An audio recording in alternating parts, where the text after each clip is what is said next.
மகிழ்ச்சியோடு காண்பதற்காக வருகை தந்துள்ள உறவு சொந்தங்களே, உங்கள் அனைவருக்கும் இந்த நிகழ்ச்சியின் சார்பாக பாபா அவர்களின் சண்முகம் அவர்களின் சார்பாக உங்களை வருக வருகை என்று வரவேற்கிறோம்.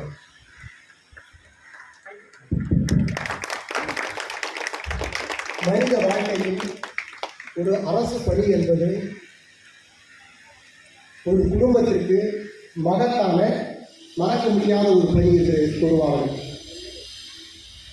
இன்று பணி நிறைவு அடைகின்ற இந்த நாளில் சிலர் வருத்தப்படுவதும் உண்டு, பலர் மகிழ்ச்சி அடைவதும் உண்டு. அதற்கு அவர்களுடைய வாழ்க்கை சூழல் தான் காரணமாக இருக்கிறது. அறத்தின் மூலமாகத்தான் நம்ம விவசாயத்தை காட்ட வேண்டும். அது அவர்கிட்ட இருக்குது, நான் பார்த்துறேன். அதனால நான் என்ன இப்போ சொல்ல வரேன்னு சொன்னால், இவர் நிலைக்கணும், நீடிக்கணும் அப்படின்னு சொல்லும்போது பொருளாதாரமும் இருக்கணும், அறம் வழியிலையும் கையாளணும். தன்னுடைய வாழ்க்கையை அறம் வழியிலையும் கையாளணும். பழுவேற்காடு இருக்குன்னு சொன்னால் பக்கிங்கான் காலில் இருக்கிறவனும் பழுவேற்காடு இருக்கும், பழுவேற்காடு இருக்கிறவனும் பக்கிங்கான் காலில் இருக்கும் அப்படின்ற ஒரு குரல் இருக்குன்னு பண்ணுறேன். கடல் இருக்கிறவனும் கலங்கரை விளக்க இருக்கும், கலங்கரை விளக்க இருக்கிறவனும் கடல் இருக்கணும். கலங்கரை விளக்கு இருக்கிற வரை நம்முடைய சமூகத்துடைய நிலைக்கும் நீடிக்கும் என்று வாய்ப்புகள் நன்றி பிடிக்கிறேன். நன்றி, வணக்கம். நன்றி ஐயா அவர்களே. திரு சண்முகம் அவர்கள் சேர்த்து முடித்த திட்டம் ஜெராடால் ஆராக்கப்பட்ட அவரை போன்றவர்கள் நானும் ஒருவன். அவர் பணி சிறப்பு கொண்டு நிறைவு செய்தது கடவுளுக்கு நன்றி சொல்கிறேன். தொடர்ந்து வரும் அதிகாரிகள் அவரை போல் பணி செய்தால் இன்னும் பல மடங்கு உயர்வது என்று தெரிவித்துக் கொண்டு விடைபெறுகிறேன். திரு சண்முகம் அவர்கள் சிறிய வயதிலிருந்து பிழைப்பு பகுதியில் உள்ள டாம்பஸ் போய் சென்றதில் தான் அவர் வந்தார். ஃபாதர் ஜெரால்டு சொன்னது போல் ஜெரால்டு எங்களுக்கும் ஒரு பெரிய தலைமை குரு. எங்களுடன் தான் அவர் இருந்தார். அவருடைய பொறுமை அவர் முன்னேற்றி செல்ல வழிவகுத்தது. இன்னும் அவர்கள் பணியில் நிறைவு பெற்று மத்திய பணியிலிருந்து நிறைவு பெற்றாலும் குடும்பத்திற்காக அவர் செய்ய வேண்டிய பணிகள் இருக்கிறது. கடவுள் அவருக்கு நீண்ட ஆயுளையும் நீண்ட அருளையும் கொடுத்து போகுமாறு என்னென்னு கேட்டுக்கொள்கிறேன். எல்லோருக்கும் வணக்கம். இந்த முயற்சிக்கு காரணமான அன்புக்குரிய அக்கா பிரியமா அவர்களுக்கு ராஜி அவர்கள் இப்போது கொண்டாடி கொடுக்கிறார்கள்.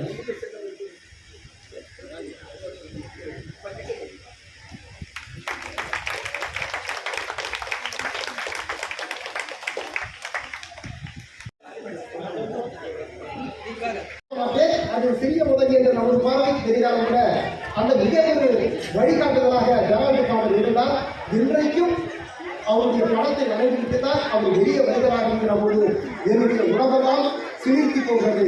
நன்றி உணர்ச்சியின் மிகப்பெரிய அடையாளமாக வீட்டிருக்கின்ற அன்புக்குரிய மாமா சண்முகம் அவர்களுக்கு இந்த நிகழ்ச்சியின் சார்பாக நாங்கள் வாழ்த்தி வழங்குகிறோம். அடுத்ததாக ஆண்டுகள் தொடர் வாய்ப்பு கொடுத்து இந்த நிலைக்கு தூக்கிவிட்டவர் இசைஞானி இளையராஜா அவர்கள். ஆனால் அந்த நன்றி உணர்ச்சி அப்படி பேசாமல் இருக்க கூட பரவாயில்ல.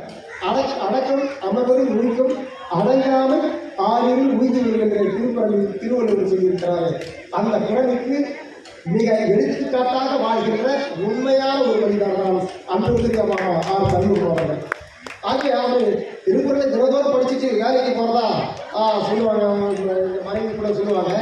இன்னுமே அவருடைய பள்ளி பருவத்தில் அவருக்கு பரிசு போட்டியாக கிடைத்த அவர் அந்த திருக்குறளை வைத்துக் கொண்டு இன்றைக்கும் ஒரு குரலை படித்துக் கொண்டு தான் அவர் வேலைக்கு போவாராம். அவர் இன்னுமே ரொம்ப பெரிய தங்க பொருளை கூட்டி வைக்கிற மாதிரி கூட்டி வச்சுட்டு இருக்கிறதா சொல்கிறாங்க. அவருக்கு வேலை வாய்ப்புக்கு மிக காரணமாக வேண்டிய பாஸ்டர் ஐயா, அந்த ஐயா கழிப்பு தான் ஜெரால்டு ஃபாதர். அவர் ரொம்ப ஒரு முக்கியமான மனிதர். அவர் எவ்வளோ பெரிய மனிதர் என்றால் ஒரு முறை வந்தாப்ப வீடு வாங்க போகிறோம். அவர் ரொம்ப அதிகமான வேலை செஞ்சுருக்காங்க. நான் நினைச்சேன் சரி லைட் ஹவுஸ் இன்ஜினியர்னு சொன்னால் வேலையை குறைச்சி சொல்லுவாருன்றதுக்காக யார் தெரியுமா லைட் ஹவுஸ் இன்ஜினியருங்க. ஆமாம் அதுலேயே சொல்கிறீங்க அதுக்கு சம்பந்தம் அது சொல்ல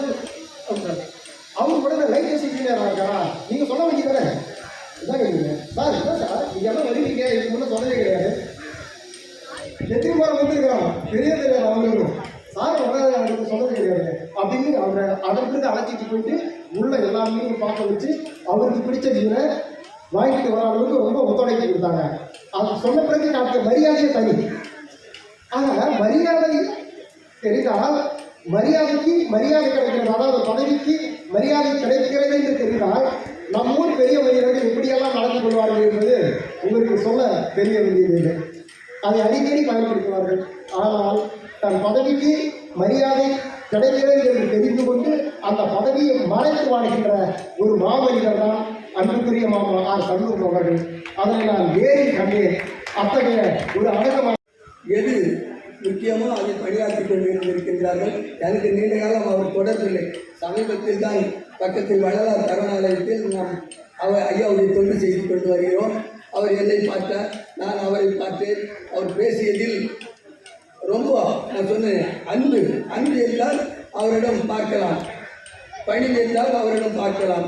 அந்த வள்ளல் பெருமான் சொல்வதை போல் அவர் அந்த அன்புக்கும் பணிவுக்கும் நிறைந்த ஒரு உருவம் என்று நான் நினைக்கின்றேன். அது எனக்கு கொஞ்ச நாள் பார்த்ததிலே அவர் மேல் எனக்கு நிறைய அன்பு வந்தது. அதனால் அவர் என்னை அழைத்தார், வாங்க இந்த நிறைவு விழா இருக்கின்றது, நீங்கள் வாங்க கூப்பிட்டாங்க. அந்த ஐயாவுடைய மக்களை ஏற்று வந்திருக்கின்றேன். ஆனால் அவர் நீண்ட ஆயுசும் நிறைந்த செல்வத்தோடு சுற்றுச்சூழலும் அவர் வாழ்த்த வேண்டும், வழங்க வேண்டும். இன்னும் அவர் பணி செய்வதற்கு நிறைய இருக்கின்றது, இது முடிவல்ல என்று சொல்லிக்கொண்டு அவர் நோய் நொடி இல்லாமல் நீண்ட ஆயுசு நிறைந்த செல்வத்தோடு வாழ வேண்டும் என்று வாழ்த்து விடைபெறுகிறேன். நன்றி, வணக்கம். ஐயா ராஜா அவர்களுக்கு இந்த நிகழ்ச்சியின் சார்பாக நன்றி தெரிவித்துக் கொள்கிறோம். இப்போது விழா கதாநாயகன் அவர்களுக்கு பொன்னாடை கொடுக்கிறோம். இந்த பக்கம் நில்லுங்கம்மா ஐயா, அப்படியே இருங்க ஐயா, பாருங்க.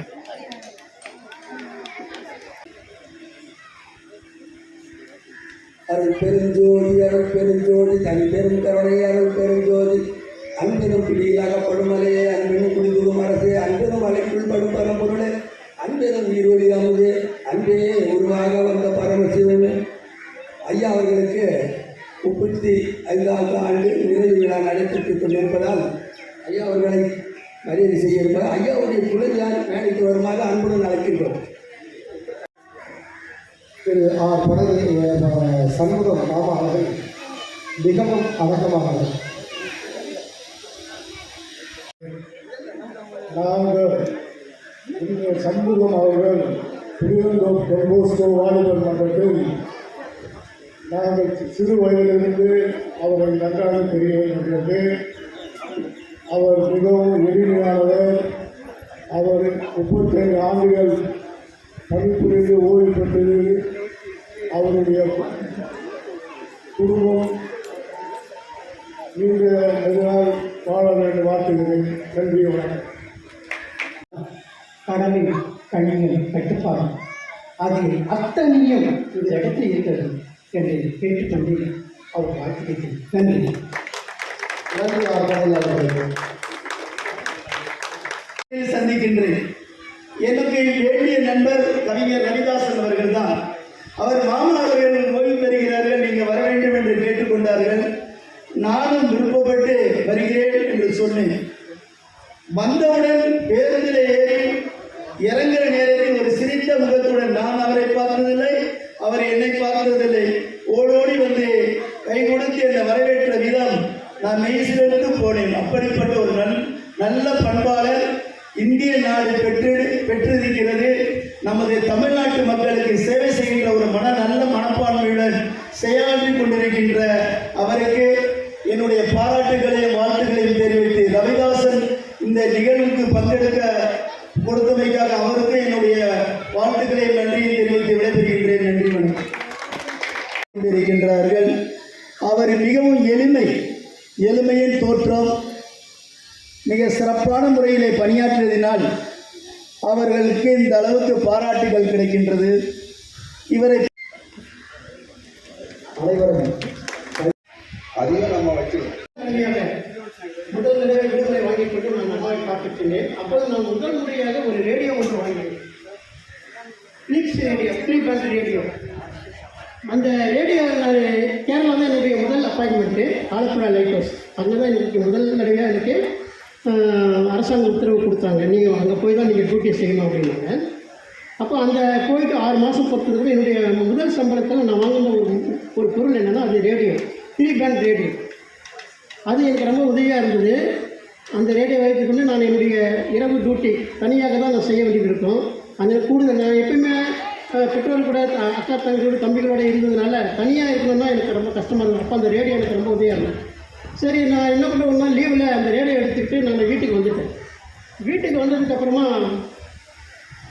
நான் என்ன செஞ்சேன், இந்த ரேடியோ வீட்டில் இருக்கிற நம்ம வாங்கின முதல் பொருள் இது சம்பளத்தில் அம்மாக்கிட்ட சம்பளம்லாம் கொடுத்துட்டு அந்த ரேடியோவை வீட்டில் வச்சுட்டு நான் என்னுடைய பெட்டிகளை அது துணிமணிகளை மட்டும் ஒரு பெட்டியில் வச்சுக்கிட்டு நான் வேலைக்கு திரும்பி வரேன். வேலைக்கு திரும்பி வரும்போது வீட்டை விட்டு கிளம்பும்போது அம்மா என்னை கூப்பிட்டாங்க. சண்முகம் இங்கே வாப்பா அப்படின்னாங்க. என்னம்மா அப்படின்னு, இந்த ரேடியோ நீங்கள் வச்சுட்டு போகிற, நீ எந்த சூழ்நிலையில் வேலை செய்யணும்னு எனக்கு நல்லா தெரியும், இந்த ரேடியோ உங்களுக்கு உதவியாக இருக்கும், இதை நீ எடுத்துகிட்டு போ அப்படின்னாங்க. அந்த ரேடியோ தான் 35 வருஷ காலமாக எனக்கு உறுதுணையாக இருந்தது. எங்கள் அம்மா கொடுத்து எனக்கு கிஃப்டாக நான் அதை கருதி இன்றளவுக்கும் நீங்கள் வேணால் பாருங்கள், என்னுடைய ஃபோட்டோஸ் வந்தீங்கன்னா காலையில் ரேடியோ ஒலிக்கும். அந்த ரேடியோ கோபால், முருகன் அவங்களாம் கூட நீங்கள் கேட்டு பாருங்கள்.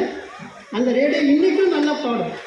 இன்றைக்கி காலையில் கூட அந்த ரேடியோ போட்டு கொஞ்சம் நேரம் பாட்டு கேட்டுட்டு தான் நான் வருவேன்.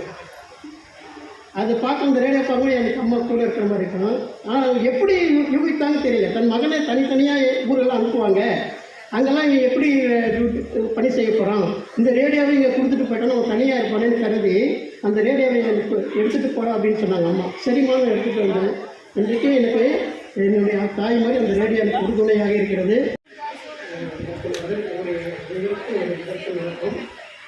முக்கியமாக இந்த விழாவுடைய தலைமைக்கு வருகை புரிந்திருக்கும் என்னுடைய ரைட்டர்ஸ் குப்பம் பஞ்சாயத்து தலைவர் திரு விஜயதேவ் சார் அவர்களையும், கடலால் இதை ஆசிரியர் அவர்களையும், வருகை புரிந்த என்னுடைய அக்கா, மாமா, சகோதர சகோதரிகள் மற்றும் அனைவருக்கும் என்னுடைய முதற்கண் வணக்கத்தை தெரிவித்துக் கொள்கிறேன். இந்த விழாவிலே எனக்கு நிறைய வாழ்த்துக்களையும் பாராட்டுகளையும் தெரிவிக்கின்றேன். நான் உண்மையிலே மிகுந்த மகிழ்ச்சியடைந்து இந்த நாள் என்னுடைய வாழ்நாளில் மறக்க முடியாத ஒரு நாள். எப்பொழுதும் என்னுடைய நிலையில் பத்துமலைக்கான கூட அறிந்திருக்கேன். ஆனால் ஒன்றே ஒன்று மட்டும் சொல்லுகிறேன், முன்னோர்கள் குறிப்பிட்ட ஒரே ஒரு செல்வம், ஒரு பொக்கிஷம் என்னன்னு கேட்டால், அவங்க கூறிவிட்டு சென்ற அந்த ஒரு நாளே நான் வாசம் தான். மாதா, பிதா, குரு, தெய்வம், இந்த 4 தான் நம்முடைய முன்னோர்கள் நம்ம கடைப்பிடித்து சென்றார்கள். அது எவ்வளவு முக்கியன்றது உங்களுக்கு ஒவ்வொருவருக்கும் தெரியும். மாதா இல்லாமல் நம்ம உலகத்துக்கு வந்திருக்க முடியாது. மாதா தான் நமக்கு எல்லாத்துக்கும், நம்முடைய அம்மா தான் நமக்கு அனைத்துக்கும் மேலானது. இப்போ நீங்கள் எனக்கு வழங்கி அத்தனை பெருமைக்கும், அத்தனை சிறப்பும், அத்தனை பாராட்டுகளுக்கும் இது யாருக்கு சொந்தம் சொன்னால் என்னுடைய அன்னைக்கும் என்னுடைய தந்தைக்கும் தான் ஒரு விஷயம். இதுதான் உண்மை. என்னுடைய ஒரு பங்கு இதுக்கு கிடையாது. நான் இந்த நிலைக்கு வந்து காரணமே எங்கள் அம்மா, எங்கள் அப்பா தான். அவருடைய தியாகம் என்னுடைய எப்பொழுதும் என்னால் மறக்கவே முடியாது. அம்மா சாப்பிடும்போது கூட நான் வந்துட்டேன்னா அவங்க கடைசி ஒரு புடி சாதம் வச்சுருப்பாங்க. பிள்ளை வந்துட்டேன்னு சொல்லிட்டு அந்த கடைசி ஒரு புடி சாதத்தையும் அவங்க சாப்பிட்டுதான் வச்சுருப்பாங்க. எல்லாருக்கும் கொடுத்துட்டு அவங்க சாப்பிட வச்சுருப்பாங்க. அதே நான் போய் நின்று அம்மாக்கிட்ட போய் நின்ற மாதிரி அம்மா என்னை கொடுத்து அந்த ஒரு புடி சாப்பிட்டு எனக்கு கொடுத்துருவாங்க. கொடுத்துட்டு அவங்க பட்டினி எல்லாம் பண்ணி விட்டுருக்காங்க. என்னால் அதை ரொம்ப மறக்க முடியாது. அதே போல் படித்து ஏதோ கஷ்டப்பட்டு ஒரு தொழில் வந்ததுக்கப்புறம் கூட அம்மா வந்து என் மேலே ரொம்ப அன்பும் ஆதரவும் கொடுத்தாங்க. ஒவ்வொரு முறையும் விடுமுறை போய் வீட்டுக்கு போகும்போது அம்மாவோட வழிகளும், அம்மாவுடைய அன்பும் ஆசீர்வாதம் அரவணைப்பும் தான் எனக்கு ஒரு பூஸ்ட் மாதிரி. நான் மீண்டும் அப்போது பணியுடைய கஷ்டம் தாங்க முடியாமல், சரி இந்த பணி தேவையில்லை, ரொம்ப இதுவாக இருக்குது, நான் என்ன எனக்கு கஷ்டத்தை தெரியாமல் என் தந்தையும் தலையை வளர்க்குறாங்க. ஆனால் இந்த பணியில் சேர்ந்த போது மிகப்பெரிய துக்கங்களையும் மிகப்பெரிய சோதனைகளும் நான் சந்திக்கும் போது எல்லா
என்பது எல்லோருக்கும் முக்கியமான நேரமாக இருந்தாலும் மாமா அவர்களுக்கு மிக முக்கியமான ஒரு தருணம்.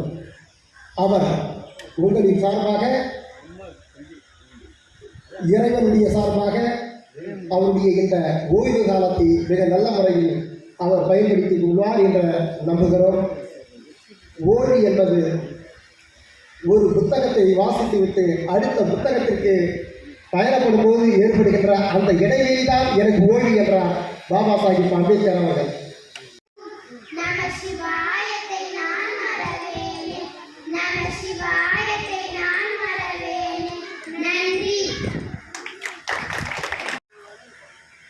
இது நிறைய பேர் பேசுறதாக இருக்காங்க.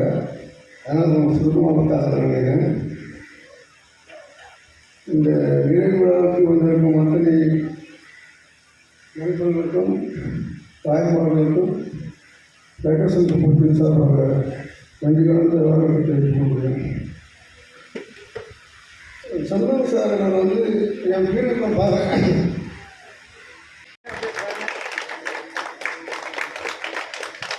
ஓகே, மதிய வணக்கம்.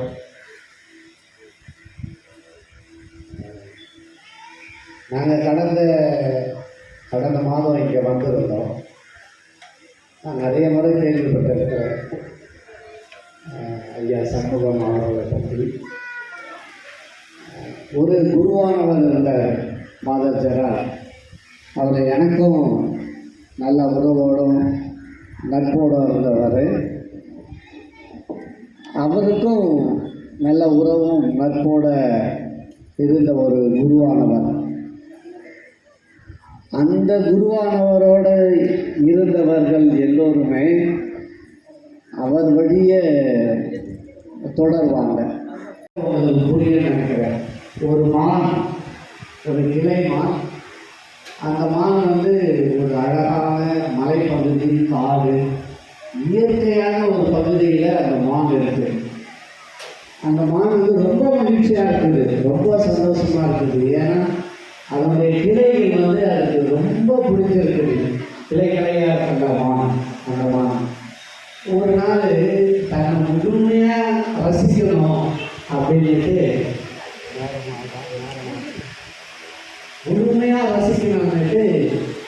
அந்த ஒரு ஓடையில் தண்ணி குடிக்க போகுது.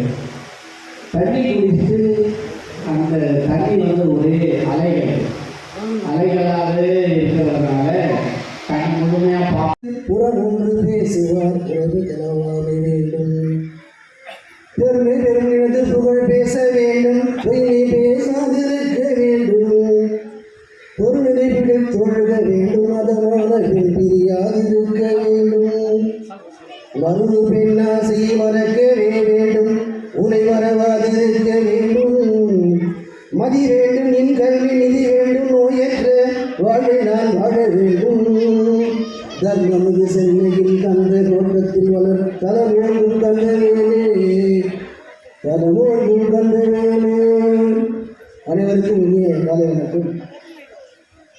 இந்த இனிய நிகழ்ச்சியின் தலைவர், வணக்கத்துக்கு மரியாதைக்கு உரிய லைட்டஸ்டுடைய ஊராட்சி மன்ற தலைவர்கள், வடசென்னை மாவட்டத்தில் உள்ள மாணவ செல்வங்களுக்கு காப்பந்து விளையாட்டில் ஆர்வம் இருக்கின்ற தங்கராஜ் அவர்களே, மேலே உள்ள அமர்ந்திருக்கின்ற சான்றோர் பெண்களே, அருமை வளாக பெருமானவர்களே, நிகழ்ச்சியை தொகுத்து கொண்டிருக்கின்ற கவிஞர் ரவிதாசன் அவர்களே, சண்முகம் சார் கொண்டு சார்ந்த அனைவருக்கும் என்னுடைய பணிவான மாலை வணக்கத்தை விடுத்தாகின்றேன்.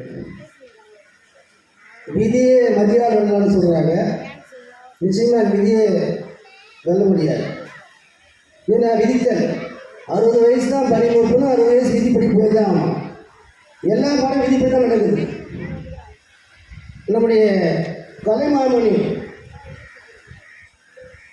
தமிழ் மக்கள் எல்லாம் 64வது நாயன்களாக போட்டிருக்கின்ற திருமான வாரியார் சொல்கிற விதி வந்தால் எதையே மாற்ற முடியாது.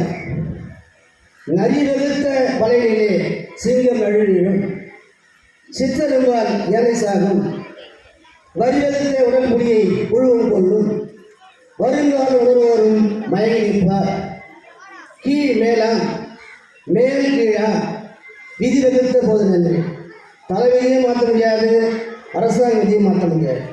இப்போ சண்முக சாருடைய சகலப்பாடு எல்லாரும் சொன்னாங்க எளிமையின் சிகரம் சொல்ல வேண்டியதே இல்லை. எனக்கு தெரிஞ்ச லைட்டர்ஸ் டேரக்டர்லேருந்து ஏஇலேருந்து நிறைய பேர் காரில் தான் போகிறாங்க. நான் ஒரு பைக்கில் போய் பார்க்க முடியாது, சும்மா நடந்தே போகிறேன். ரக்கம் பார்க்குறேன், ஒரு பந்தா இல்லை, ஒரு பகட்டு இல்லை. அவருடைய பதவிக்கு வாங்குற சம்பளத்துக்கு பார்த்தீங்கன்னா சும்மா ஜமீன்தார் மாதிரி போகலாம். ரொம்ப சிம்பிள்னா ராஜார் தான் ஏன்னு சொல்ல ஒரு காலத்தில் பார்த்தா எல்லா இடத்துல பணக்காரங்க இருக்காங்க. ஆனால் ஒரு ஏஐ ஒரு மின்சாரத்தில் போய் பார்த்தீங்கன்னா ஒரு ஏஐ தனி கேபின், அவருக்கு ஒரு இன்டர்காம் பார்த்தா அதெல்லாம் பார்த்தா ஒரு அலட்டராக இருப்பாங்க, ஒரு கித்தாப்பு. நான் கூட 37 ஆண்டுகள் பணியாற்றி நேற்று 3 நாள் அரசு மேல்நிலைப்பள்ளி மாதாவரத்திலிருந்து நான் பணிந்து பெற்றேன். கல்வித்துறை சார்ந்த அதிகாரிகள் வராங்க. ஆனால் இவங்க டேரக்டர் வந்து 56 ரைட்டர்ஸ் த்ரூஅவுட் சொசைட்டி இந்தியா. அந்த கலைஞர்களுக்கு சார்ந்த அதிகாரிகள்லாம் வந்திருப்பாங்கன்னு நான் ரொம்ப மகிழ்ச்சியாக இருந்தேன். இருந்தாலும் அந்த நல்ல உள்ளம் நூலடி வாழ வேண்டும். சின்ன வயசுல ரொம்ப கஷ்டப்பட்டுருக்கேன். இந்த செங்கல்ராயன் பாலிடெக்னிக்கில் சிபிடியோ சிஎன்டியோ சிடி கிடைக்க டிப்ளமோன்னு சொன்னால் கிடைக்காது. அவர் எடுத்த மதிப்பெண் அடிப்படையில் அவருக்கு சிஎன்டியில் வேலை அந்த கோர்ஸ் கழித்து டிஐ படிச்சிருக்கார். நிறைய கஷ்டப்பட்டுருக்கார். அந்த குடும்பத்தில் மூத்த மகனாக இருக்குது. அவர் பண்ணுற சாக்ரிஃபைஸ் தான் சொல்ல முடியாது. தம்பி தங்கைகள் அக்கா இவங்கெல்லாம் அவர் பார்த்துக்கிற விதம், பராமரிக்கிற விதம், அவர் நன்மைப்படுத்துகிற விதம்லாம் பார்க்கும்போது அவரை பார்த்து நான் நிறைய செய்திகளை தெரிஞ்சுக்கிறேன்.